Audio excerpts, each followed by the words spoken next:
आपकी ही सरकार है जो जमीन नहीं देती है, जिसके कारण फेंसिंग का काम समाप्त नहीं होता है।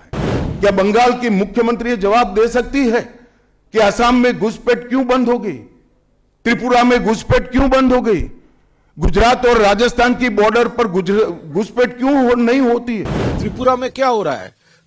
कुछ दिन पहले त्रिपुरा में जब रोहिंग्या और बांग्लादेशी अरेस्ट हुआ, छोटा छोटा जगह में ऐसा होता है, ये जमीन लिटिगेटेड होता है, लैंड लिटिगेटेड होता है, वो लैंड का जो ओनर है उससे कोई प्रॉब्लम होता है। जहां पर भी बंगाल में जाते हैं, पूरे बंगाल की जनता घुसपैठियों से त्रस्त है। क्या कोई राज्य सरकार ऐसी हो सकती है जो घुसपैठियों की पनाहगाह अपने राज्य को बना दे?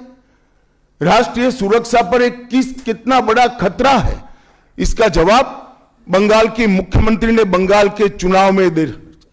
घुसपैठ रोकने के लिए उनके पास क्या योजना है? आर्टिकल 370 हटता है, वो विरोध करती है। सीएए लाकर बंगाल के शरणार्थियों को नागरिकता देने का हम कार्यक्रम करते हैं, वो विरोध करती है।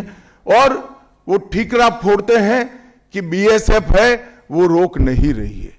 ममता जी, मैं आज आपको इस सार्वजनिक प्रेस वार्ता में पूछना चाहता हूं कि कौन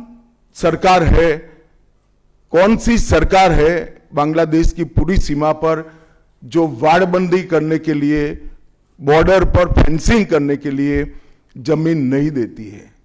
अगर आप जवाब न दे पाए तो मैं ही देता हूं। आपकी ही सरकार है जो जमीन नहीं देती है, जिसके कारण फेंसिंग का काम समाप्त नहीं होता है। फिर भी भौगोलिक रूप से कठिन सीमा पर से कोई घुस कर आता है तो कहां जाता है? सबसे पहले बंगाल के गांव में जाता है। आपका पटवारी क्या कर रहा है? आपका थाना क्या कर रहा है? क्यों इसको अरेस्ट नहीं किया जाता? क्यों उस पर केस दर्ज नहीं होता? क्यों इसको वापस भेजा नहीं जाता? जवाब है क्या आपके पास?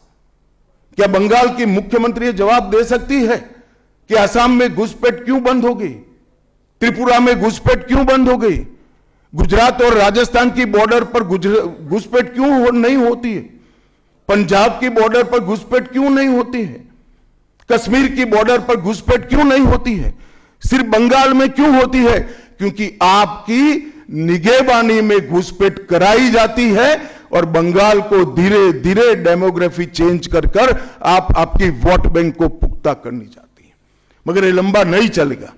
बंगाल की जनता अब जान गई है और इसके खिलाफ लामबंद भी हो रही है। जितने बार अमित शाह जी के मुंह से ये घुसपैठियों ये शब्द निकालेगा, उतने बार आप लोग समझ लेगा वो अमित शाह जी वो सेम साइड गोल कर बैठे हैं। क्योंकि वो बॉर्डर तो उसके पास है, not only the border line but also 50 kilometres from border वो लॉ अमेंड करके बॉर्डर लाइन से 50 किलोमीटर्स वो बीएसएफ के अंडर में ले लिया है। तो त्रिपुरा में क्या हो रहा है? कुछ दिन पहले त्रिपुरा में जब रोहिंग्या और बांग्लादेशी अरेस्ट हुआ, किधर से अरेस्ट हुआ था? अगरतला स्टेशन से अरेस्ट हुआ था। तो ये अमित शाह जी का पता नहीं है। तो बंगाल में जो एक भी अगर घुसपैठ, अब रोहिंग्या किधर है अमित शाह जी? आप लोग बोलते थे रोहिंग्या है, तो आज तो रोहिंग्या मुंह से शायद नहीं निकला। रोहिंग्या किधर है? तो आपका स्पीच जो लिखता है उसके ऊपर ऑर्डर चला गया, डिलीट कर दो रोहिंग्या। 1 लाख 1 करोड़, ये तो कोई हिसाब नहीं है। तो आप बोलते थे इतना ये रोहिंग्या है। तो एसआईआर इलेक्शन कमीशन जो 58 लाख एलिमिनेशन का जो लिस्ट बनाया था, तो किधर है रोहिंग्या? तो आपका स्पीच से रोहिंग्या हट गया है। तो अभी ये घुसपैठियों ये आपका फेल्योर है। आप अब ये जो बॉर्डर फेंसिंग आपको कौन मना किया? जहां पर फेंसिंग है वहां से भी क्यों होगा?